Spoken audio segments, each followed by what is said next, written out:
दिल्ली में 7 सीटों की चुनावी जंग के लिए जबरदस्त प्रचार चल रहा है। एक तरफ प्रधानमंत्री मोदी गरज रहे थे तो दूसरी तरफ सीएम अरविंद केजरीवाल।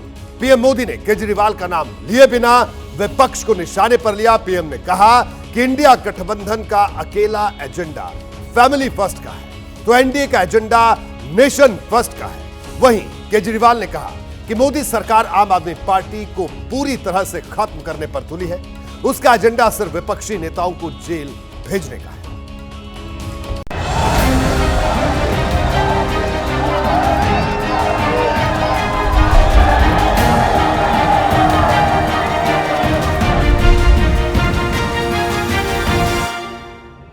अगर आपने कमल का बटन दबा दिया तो मेरे को जेल जाना पड़ेगा। केजरीवाल 2 तारीख को अंदर जाएगा, ये हमारी गारंटी नहीं है, ये कोर्ट की गारंटी है। अरे हमने प्रधानमंत्री बनाया था, थानेदार बनाया था। कि अरविंद केजरीवाल जी कन्हैया कुमार के साथ जा करके मानसिक रूप से दिवालिया हो गए। अच्छे दिन आने वाले हैं, मोदी भी जाने वाले हैं। पिछले 2 चुनाव से दिल्ली की 7 सीटें जीतती रही बीजेपी के खिलाफ विरोधी खेमे ने जोर तो इस बार भी पूरा लगाया, लेकिन सबसे चुटीला वार किया केजरीवाल ने। ये कन्हैया है, यहाँ से खड़े हो रहे हैं, भारी बहुमत से जिताना है और रिंकिया के पापा को हराना है। रिंकिया के पापा नॉर्थ ईस्ट दिल्ली से कन्हैया के चैलेंजर मनोज तिवारी का मशहूर गाना है। इसलिए केजरीवाल ने जब रिंकिया के पापा कहा तो मैसेज सीधा मनोज तिवारी के पास पहुंचा और केजरीवाल के नाम जवाब जारी हो गया। ये क्यों नहीं कहते हैं कि टुकड़े टुकड़े गैंग को हराना है? रिंकिया के पापा का मतलब क्या हुआ कि बेटी का पिता। ये बेटियों के पिता को हराने में क्यों लगे हैं? आप तो बेटियों के भी दुश्मन हैं। स्वाति मालीवाल को उनके घर में गिरा करके पटक पटक के मारा जाता है। दिल्ली में कांग्रेस और आम आदमी पार्टी के गठजोड़ की तरफ से प्रचार की धुरी बने केजरीवाल प्रधानमंत्री पर सीधा हमला बोल रहे हैं और बीजेपी हर बार इसकी धार स्वाति मालीवाल पिटाई कांड की तरफ मोड़ देती है।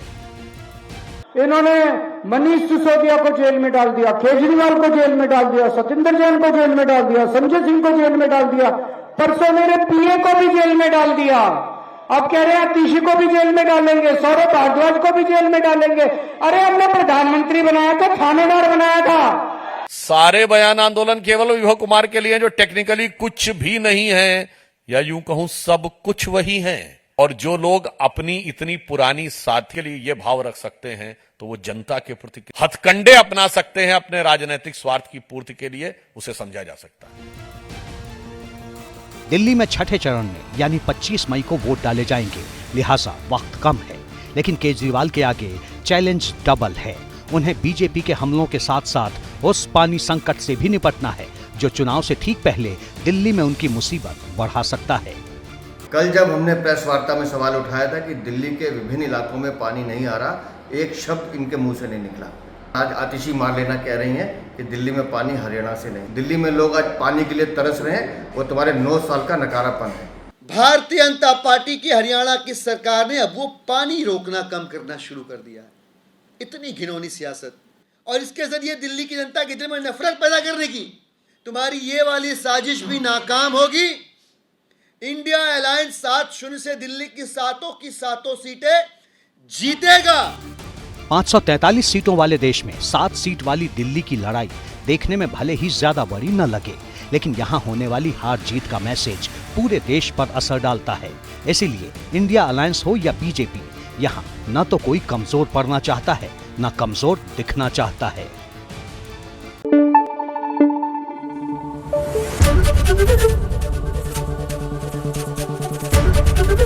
एबीपी न्यूज आपको रखे आगे।